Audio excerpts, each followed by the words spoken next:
पाठक जी क्या कहेंगे, आए दिन आप ड्राइवरों के लिए हर प्रयास और कथित प्रयास करते रहते हैं, चाहे वो किसी भी चीज़ का हो। अगर उनके साथ में कोई अनहोनी होती है तो भी आप तत्पर खड़े रहते हैं। उनको अगर जैसे मेडिकल जैसी सुविधाओं के लिए भी आप खड़े रहते हैं। समूह ट्रांसपोर्ट में भी अगर कोई ऐसी बातें आते हैं तो उसके लिए भी आप तत्पर खड़े रहते हैं। क्या है इसका उद्देश्य? सबसे पहले हम आप पत्रकार बंधुओं का ढेर सारा धन्यवाद देते हैं कि जो आप लोग ड्राइवर के बात को बड़ा कर रहे हैं।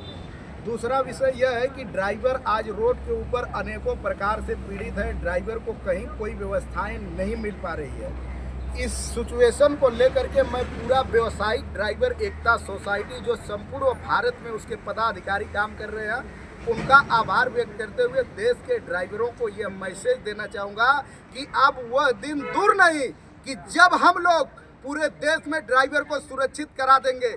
आज जो शासन में बैठ करके और प्रशासन को खुली छूट दे रखे हैं कि ड्राइवरों के साथ अनेकों प्रकार से अवैध तरीके से लूट घसुट हो रहा है, बहुत जल्द इस भ्रष्टाचार को हम लोग खत्म कर देंगे। एक तरफ देखा जाए कि नितिन गडकरी जी बोलते हैं कि हम बहुत सारी योजनाएं और सुविधाएं ड्राइवरों के लिए भी, साथ में यात्रियों के लिए भी चलने का मैं कर रहा हूं। उसी समय में अगर देखा जाए तो ट्रक ड्राइवरों के ऊपर बहुत सारे अत्याचार होते रहते हैं, तो उनसे भी आप कोई संदेश देना चाहेंगे?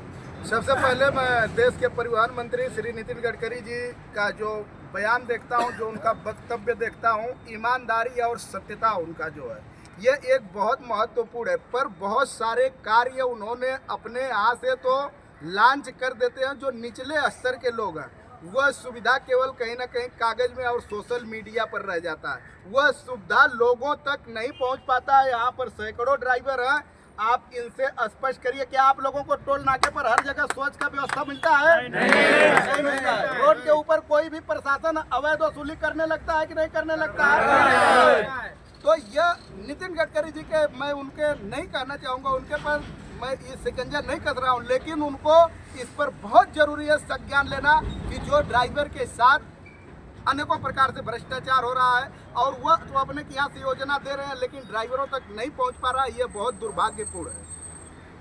अभी तक कितने ड्राइवर आपकी संस्था से जुड़ चुके हैं? अभी तक हमारे संस्था से पूरे भारत में मिनिमम 15 से 20 लाख ड्राइवर जुड़ चुके हैं और हम लोग जन जागरूकता अभियान चलाते हैं। हमारा मेन उद्देश्य यह है कि देश में ड्राइवर समाज, जो ड्राइवर देश का एक कॉमन पुलिस है, ड्राइवर को कॉमन पुलिस का दर्जा देने के लिए कहीं ना कहीं ड्राइवर समाज को भी जागरूक करना यह हमारा दायित्व बनता है। इस आधार पे पूरे देश की टीम मैदान में उतर करके काम कर रही है और अनेकों प्रकार से, जैसे कि आप देखिए ड्राइवर का एक्सीडेंट रोड के ऊपर हो जाता है, ड्राइवर अनाथ हो जाता है। सरकारी फंड तो एक निर्धारित किया गया है इंश्योरेंस का, लेकिन उसकी जो बीवी है उसे 1 साल 2 साल 5 साल कोर्ट का चक्कर काटना पड़ता है। अगर वह केस बाई चांस हार गई तो उसके हाथ कुछ नहीं लगने वाला, अगर केस जीतती है तो कुछ % पैसा मिलता है। तो क्या भारत सरकार जब हमें ड्राइविंग यूनियन लाइसेंस बना करके देती है तो हमारा ऐसा व्यवस्था नहीं कर सकती है कि जो अगर ड्राइवर शहीद होता है रोड के ऊपर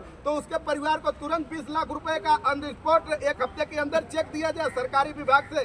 पर ऐसा सरकार नहीं कर रही है। छोटे छोटे बच्चे ड्राइवर के अनाथ हो जा रहे हैं। यह जो व्यवस्थाएं बहुत बिगड़ा हुआ है, अगर सरकार इस पर संज्ञान नहीं लेती है तो आने वाले समय में हम लोग जब रोड पर उतरेंगे तो कुछ ऐसा एक इस प्रकार से अद्भुत और इतना एक ज्वालामुखी तैयार करेंगे कि सरकार को रोक पाना बहुत मुश्किल।